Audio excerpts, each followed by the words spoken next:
Welcome to Retail Focus, brought to you by 14:59 p.m. Retail Focus provides insightful, timely, and engaging discussions on the latest trends, news, and developments in retail, e-commerce, and technology. We aim to inform and inspire professionals, enthusiasts, and anyone curious about the evolving landscape of these industries. And now, here are your hosts, John Suder and Bart Mroz.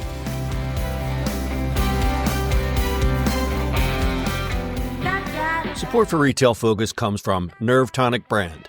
Born in 2012 out of sheer boredom and questionable decisions, Nerve Tonic Brand has somehow defied the odds and logic to become a powerhouse online lifestyle brand. What started as a whim has transformed into a global hub of edgy clothing, snarky accessories, and unapologetic lifestyle essentials for those who prefer their style with a side of sarcasm. Sign up for the newsletter today to score 10% off your first order and stay ahead of the game with exclusive drops and discounts. That's nervetonicbrand.com, your style elixir.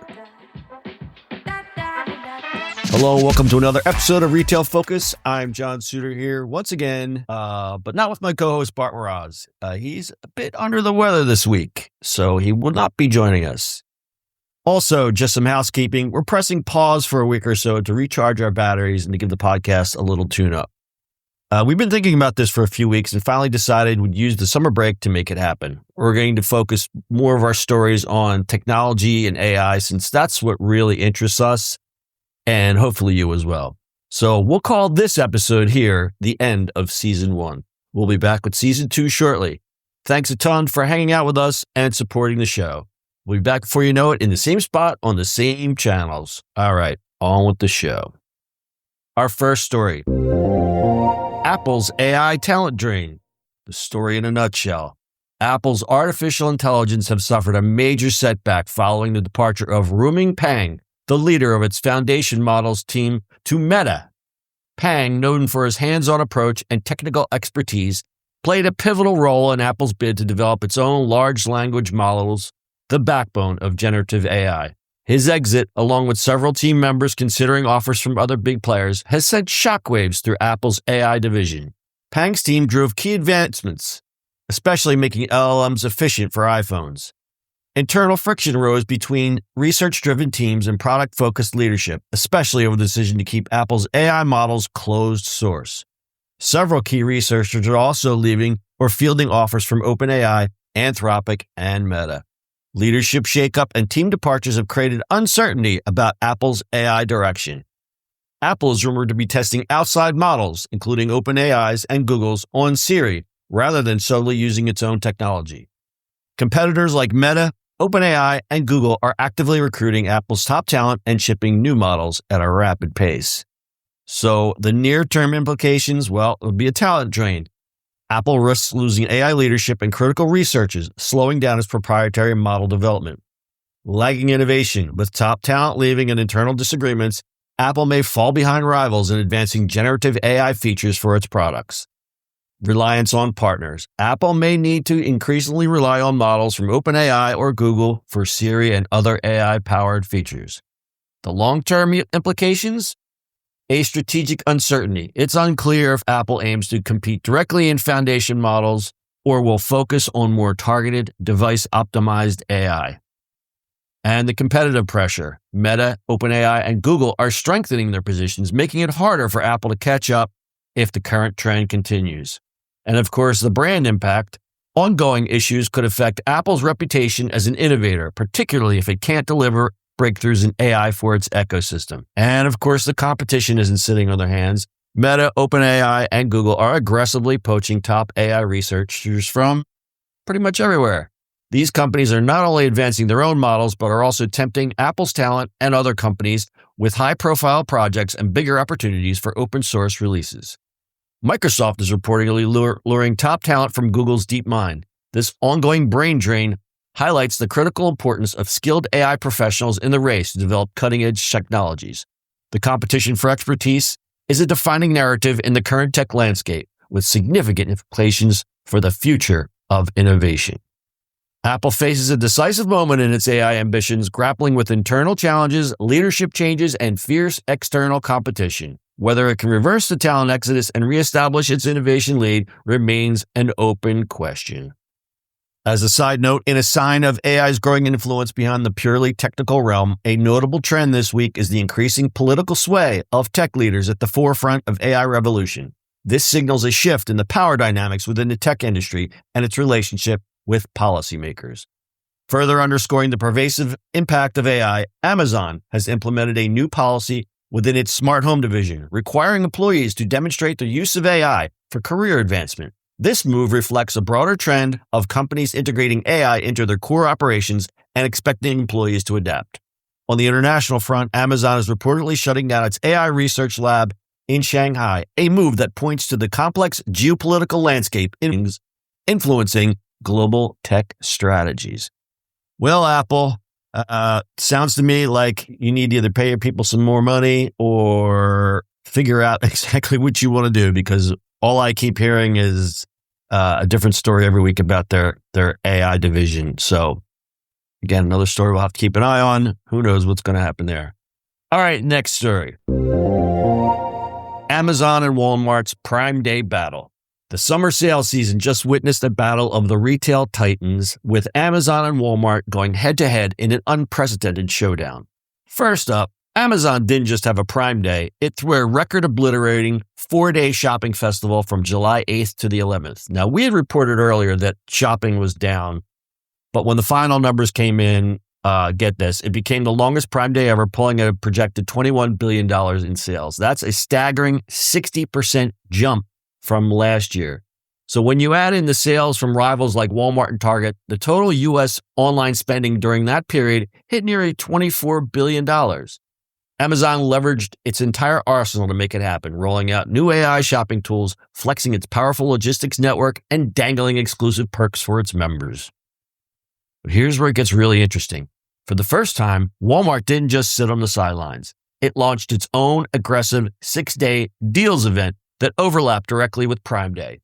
Walmart played to its own strengths, using its nearly 4,600 physical stores to offer in-store incentives, turning the online shopping war into a battle on all fronts. So what does the retail Royal Rumble mean for you? It means the rivalry between Amazon and Walmart is heating up like never before. They're aggressively enhancing deals and beefing up their membership programs like Walmart Plus. This intense competition is fueling better bargains and more innovation. Ultimately, the real winner of this clash of giants is the shopper. I didn't spend a lot of money on Prime Week this year, only because, just wasn't in the budget. But I did score some bargains. I got myself a fine little microphone holder here for my podcast mic, and I got some new LED lighting and a couple other things, but that was about it. I try to be a smart shopper and buy things I don't really need. All right, final story for the day. Sam Altman's AI warning. OpenAI CEO Sam Altman appeared before Congress to deliver a candid warning. Artificial intelligence could usher in a fraud crisis as it becomes easier for bad actors to convincingly impersonate people using AI-generated voices and images. He urged lawmakers to address the urgent risks, modernize security standards, and prepare for significant shifts in the job market. Altman highlighted how AI can now defeat voice authentication, warning that financial institutions and others still relying on voice prints are at high risk. He said only passwords remain reliably secure, signaling an urgent need to rethink identity verification. Echoing past statements, Altman stressed AI's potential is at least as significant as the internet, perhaps even more so, with the promise to transform the economy, reshape jobs, and change societal structures. Altman acknowledged major disruption is coming for workers. He is optimistic about the creation of new kinds of jobs, but admitted that big changes and potential dislocations must be anticipated and managed. The hearing took place against concerns about global AI competition, particularly with China and the EU. Altman and other executives called for investments in AI infrastructure, simpler rules for innovation, and policies to keep the U.S. at the technology frontier. The White House is preparing an AI action plan focused on regulating AI, and OpenAI is expanding its D.C. presence to influence policy design more closely. So this could be related to the White House's falling out with Elon Musk and Sam Altman seeing a little opening and shimmying his way in. So So we can expect a rise in AI-driven fraud and identity theft until institutions improve authentication measures. Both job losses and new roles are on the horizon. Workers and companies need to adapt quickly. More U.S. and global regulations on AI tools and applications appear imminent. The U.S. is determined not to lose technological leadership to China or other international rivals, such as Saudi Arabia. Other tech giants like Microsoft, AMD, and CoreWeave joined Altman, urging Congress to streamline AI policy and innovation funding, showing a rare moment of agreement among rivals on infrastructure needs and security risks. Meta and Google continue to accelerate their AI efforts, contributing to the race Altman described. Sam Altman's testimony marks a turning point in AI oversight. Both the promise and dangers of technology are now front and center in Washington. Major changes to how we work, bank, and govern are coming. And for listeners, it's a reminder to stay vigilant about both the risks and opportunities of accelerating AI advances. That is both sobering, but also very realistic. It's not anything we really haven't heard before. But as I said, it looks like an opportunity for Sam Altman to kind of wedge his foot in the door where Elon Musk got his foot squashed. There's also some talk about, now they're going to use Grok at the U.S. government, which I thought was bonkers, but there's also talk of how dependent SpaceX and Starlink, the government are dependent on them. And that could pose a huge security risk because, say we're in battle somewhere and Elmo is in a bad mood and is having a fight with the White House again and says, you know what, I'm going to shut down Starlink, and our troops are left vulnerable, and then here come the drones. It's not good. So we're going to have to really, I really don't like overregulation, but I really think that this is something that we really need to address now as opposed to later, before it's too late. Wow, that was depressing. Okay, another quick story. AI capabilities are doubling every 7 months. AI agents are getting better at completing longer and more complex tasks and doing them faster.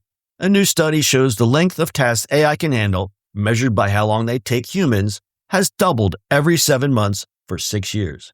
Right now, top models like Claude 3.7 can reliably finish tasks that takes humans a few minutes, but not multi-day projects. If this trend continues, AI agents could independently tackle week-long or even months-long tasks within a few years.